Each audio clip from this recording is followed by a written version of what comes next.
नमस्कार दोस्तों। कहानियों की श्रृंखला में आज सुनेंगे मुंशी प्रेमचंद जी की कहानी कौशल। लेकिन उससे पहले मेरा आपसे विनम्र अनुरोध है कि अगर आपको मेरी कहानियाँ अच्छी लगती हैं तो मेरे चैनल को सब्सक्राइब ज़रूर करें, लाइक करें, शेयर करें और बेल आइकन दबाना बिल्कुल भी ना भूलें। आज सुनिए कौशल। पंडित बलराम शास्त्री की धर्मपत्नी माया को बहुत दिनों से एक हार की लालसा थी और वह सैकड़ों ही बार पंडित जी से उसके लिए आग्रह कर चुकी थी, किंतु पंडित जी हीला हवाला करते रहते थे। यह तो साफ साफ न कहते थे कि मेरे पास रुपए नहीं हैं। इनसे उनके पराक्रम में बट्टा लगता था। तर्कनाओं की शरण लिया करते थे। गहनों से कुछ लाभ नहीं है। एक तो धातु अच्छी नहीं मिलती, उस पर सोनार रुपए के 8-8 आने कर देता है।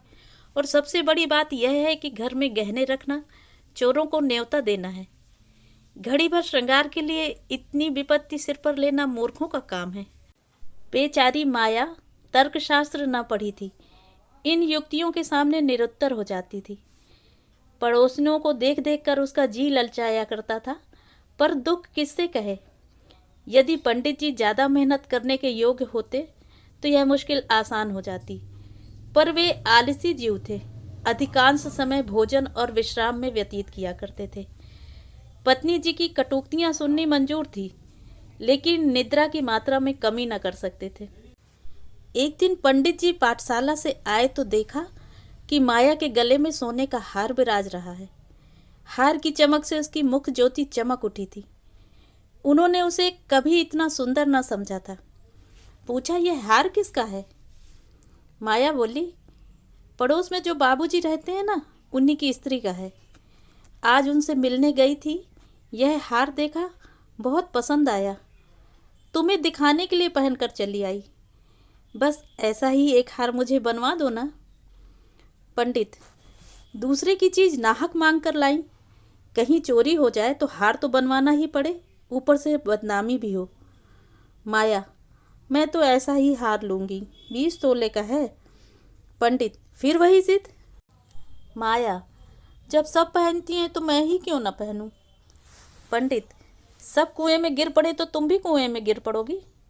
सोचो तो, इस वक्त इस हार के बनवाने में 600 रुपये लगेंगे। अगर 1 रुपये प्रति सैकड़ा ब्याज रख लिया जाए तो वर्ष में 600 रुपये के लगभग 1000 रुपये हो जाएंगे। लेकिन 5 वर्ष में तुम्हारा हार मुश्किल से 300 रुपये का रह जाएगा। इतना बड़ा नुकसान उठाकर हार पहनने से क्या सुख।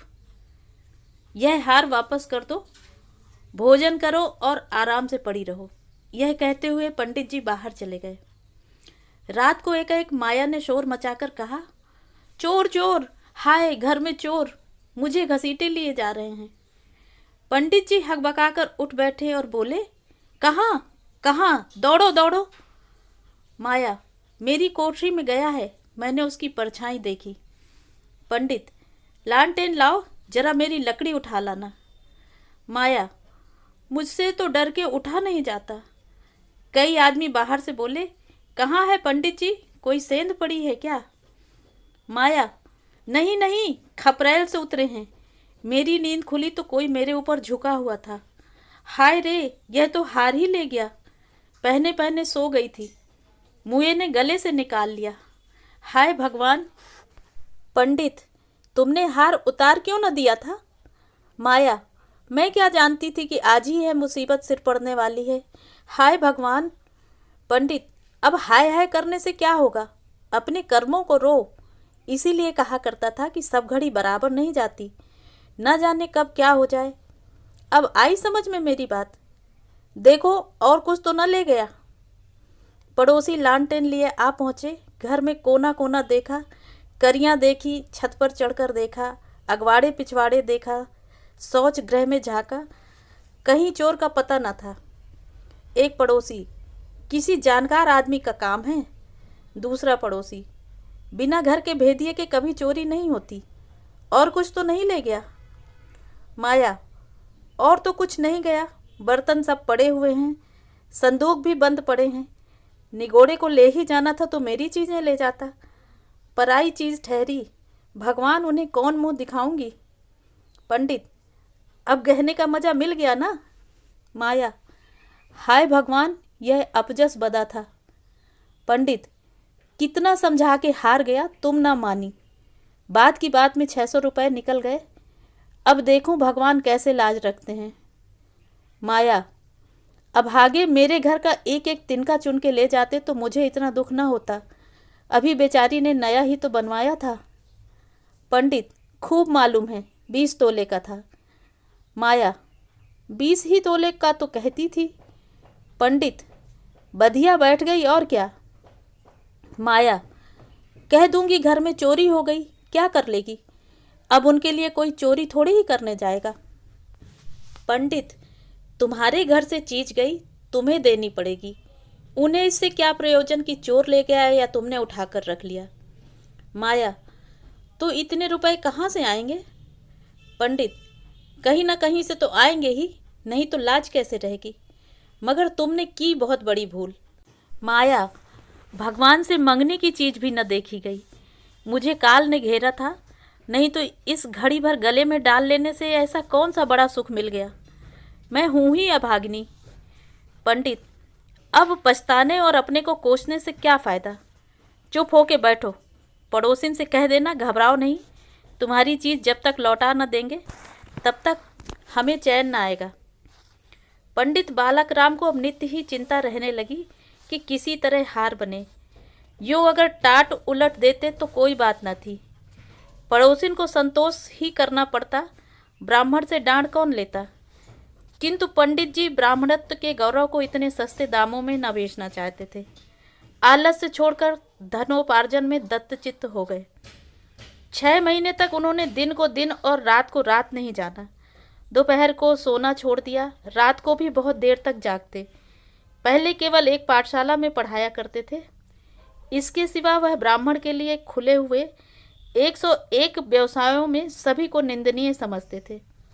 अब पाठशाला से आकर संध्या एक जगह भगवत कथा कहने जाते, वहां से लौटकर 11-12 बजे रात तक जन्म कुंडलियाँ, वर्षफल आदि बनाया करते। प्रातःकाल मंदिर में दुर्गा जी का पाठ करते। माया पंडित जी का अध्यावसाय देखकर कभी कभी पछताती कि कहाँ से मैंने यह विपत्ति सिर पर ली। कहीं बीमार पड़ जाए तो लेने के देने पड़े।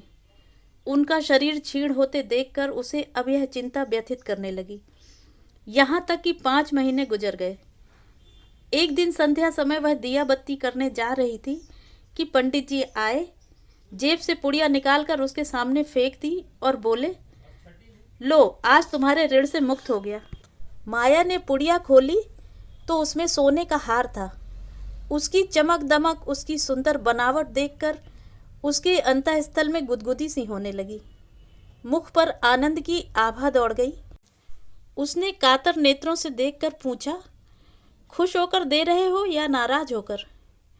पंडित, इससे क्या मतलब, ऋण तो चुकाना ही पड़ेगा, चाहे खुशी हो या ना खुशी। माया, यह ऋण नहीं है। पंडित, और क्या है, बदला सही। माया, बदला भी नहीं है। पंडित, फिर क्या है। माया, तुम्हारी निशानी। पंडित, तो क्या ऋण के लिए कोई दूसरा हार बनवाना पड़ेगा। माया, नहीं नहीं, वह हार चोरी नहीं गया था, मैंने झूठ मूठ शोर मचाया था। पंडित, सच। माया, हाँ सच कहती हूँ। पंडित, मेरी कसम। माया, तुम्हारे चरण छूकर कहती हूँ। पंडित, तो तुमने मुझसे कौशल किया था। माया, हाँ। पंडित, तुम्हें मालूम है तुम्हारे कौशल का मुझे क्या मूल्य देना पड़ा। माया, क्या 600 रुपये से ऊपर। पंडित, बहुत ऊपर, इसके लिए मुझे अपने आत्म स्वातंत्र का बलिदान करना पड़ा। तो ये थी कहानी। कहानी आपको कैसी लगी कमेंट करके ज़रूर बताएं।